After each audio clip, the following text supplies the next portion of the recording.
Hello मेरे प्यारे बच्चों, मैं मनोज सर आप सभी का इस वीडियो में स्वागत करता हूं। जैसा कि बच्चों कक्षा 10 व अन्य जितनी भी प्रतियोगी परीक्षाएं होती हैं उन सभी के लिए आज हम रस से सारे बहुविकल्पी प्रश्न यानी जितने भी बहुविकल्पी बन सकते हैं आज हम इस वीडियो में आपको समझाने वाले हैं। जैसा कि कक्षा 10 के बच्चे इस पर विशेष ध्यान देंगे क्योंकि उनकी परीक्षाओं में रस से संबंधित 1 से 2 प्रश्न पूछा जाता है। तो आज हम जो बहुविकल्पी प्रश्न बनते हैं या जो भी पेपर में आते हैं उससे संबंधित आज हम इस वीडियो में चर्चा करने वाले हैं। तो चलिए बच्चों, अब हम वीडियो को स्टार्ट करते हैं। जैसा कि यहाँ पर पहला प्रश्न, रस का सर्वप्रथम उल्लेख किसने किया या फिर किसने किया था? तो कौन किया था? आचार्य भरत मुनि ने किया था। दूसरा प्रश्न देखेंगे, रसयते इति रसः का अर्थ क्या होगा या क्या होता है? तो इसका अर्थ है आनंद की अनुभूति। तीसरा प्रश्न देखेंगे, आचार्य रामचंद्र शुक्ल जी ने रस को क्या कहा था या रस को कहा था? क्या कहा था? काव्य की आत्मा कहा था। चौथे प्रश्न में चलेंगे, रस कितने प्रकार का होता है? तो रस 4 प्रकार का होता है। जैसा कि यहाँ पर पहला विभाव, दूसरा अनुभाव, तीसरा संचारी या व्यभिचारी भाव और जो चौथा है अस्थाई भाव। फिर आगे चलेंगे 5वें प्रश्न पर, विभाव के कितने प्रकार हैं? तो विभाव के 2 प्रकार हैं। पहला है आलंबन विभाव, दूसरा है उद्दीपन विभाव। प्रश्न नंबर 6 की ओर चलेंगे और देखेंगे कि अनुभाव के कितने प्रकार हैं। तो जैसा कि अनुभाव के 2 प्रकार होते हैं। पहला है सात्विक या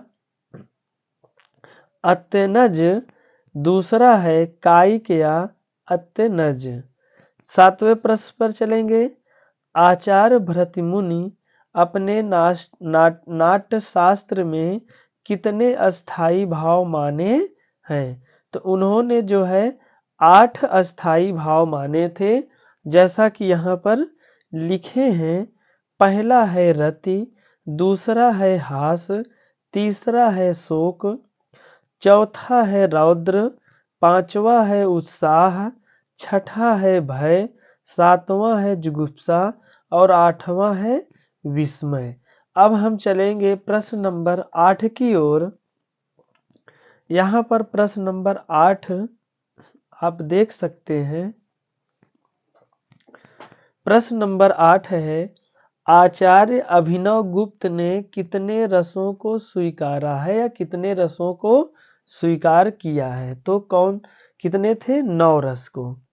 अगला प्रश्न, विश्वनाथ ने कौन से रस का उल्लेख किया है? तो इन्होंने जो है वात्सल्य रस का उल्लेख किया है।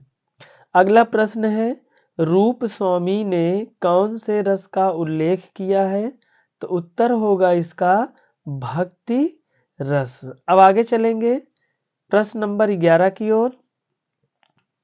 रस व उनके अस्थाई भावों की संख्या कितनी है?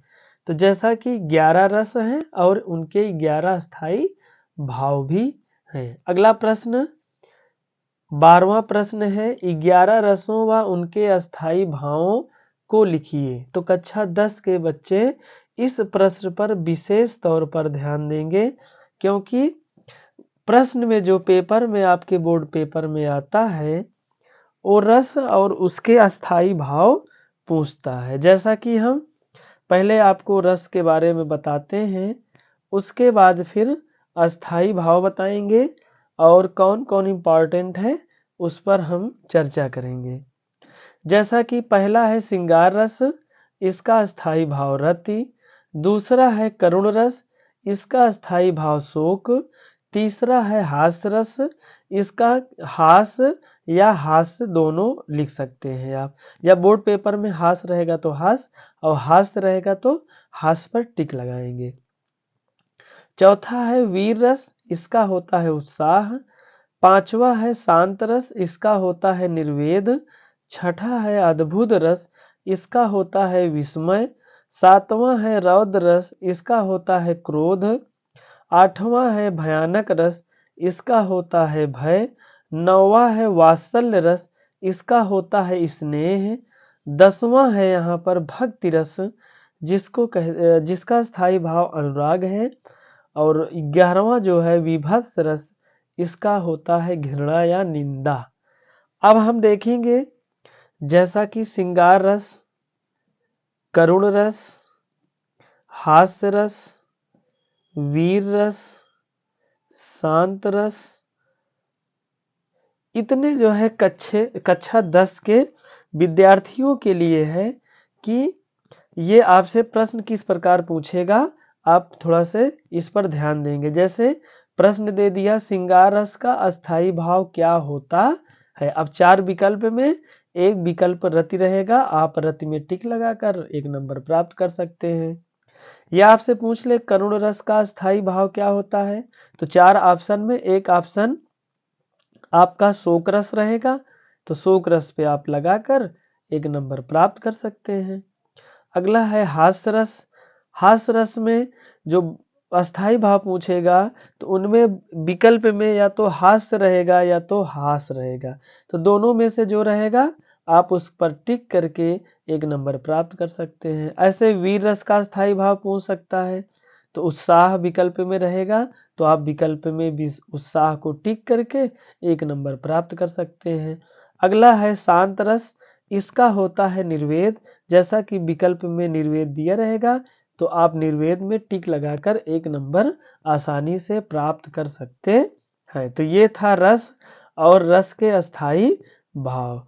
तो इतना आपको याद रखना है, ये हर एक परीक्षाओं में बहुविकल्पी के रूप में 1 से 2 प्रश्न आपसे पूछता है। अब हम चलेंगे प्रश्न नंबर 13 की ओर।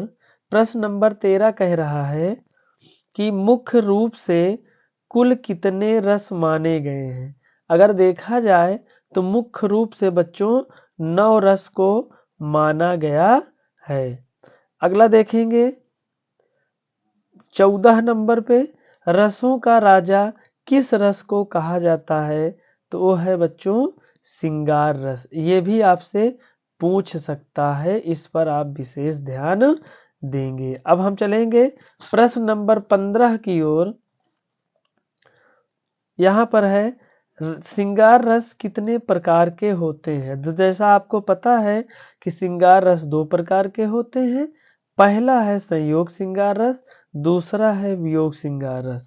यदि बच्चों आप इन 11 रसों को पढ़ना चाहते हैं डिटेल से, तो आप हमारे वीडियो में, यानी हम पिछले कई वीडियो में इन रसों को डाल चुके हैं। आप वहां जाकर डिटेल से इन रसों के बारे में उदाहरण, स्पष्टीकरण और परिभाषा सीख सकते हैं। अब हम चलते हैं बच्चों अगले प्रश्न की ओर। जैसा कि हमारा यहाँ पर प्रश्न नंबर 16 है कि वीर रस के कितने भेद होते हैं। तो आप सभी को पता है कि वीर रस के 4 भेद होते हैं। पहला है युद्धवीर, दूसरा है दानवीर, तीसरा है धर्मवीर और जो चौथा है वो हमारा है दया वीर। अब हम चलेंगे प्रश्न नंबर 17 की ओर। आचार्य भरत मुनि ने 9वां रस किसे माना है, तो 9वां रस इन्होंने शांत रस को माना था। अब हम चलेंगे प्रश्न नंबर अगला प्रश्न है रस का शाब्दिक अर्थ होता है आनंद। अगला प्रश्न है रस की प्रमुख प्रकृतियां कौन कौन सी हैं, तो कौन सी हैं। पहला है श्रृंगार रस, दूसरा है वीर रस, तीसरा है करुण रस, चौथा है हास्य रस, अगला है रौद्र रस और अगला भयानक रस, फिर विभत्स रस और अद्भुत रस है। इन रसों को प्रमुख प्रकृतियों में रखा गया है।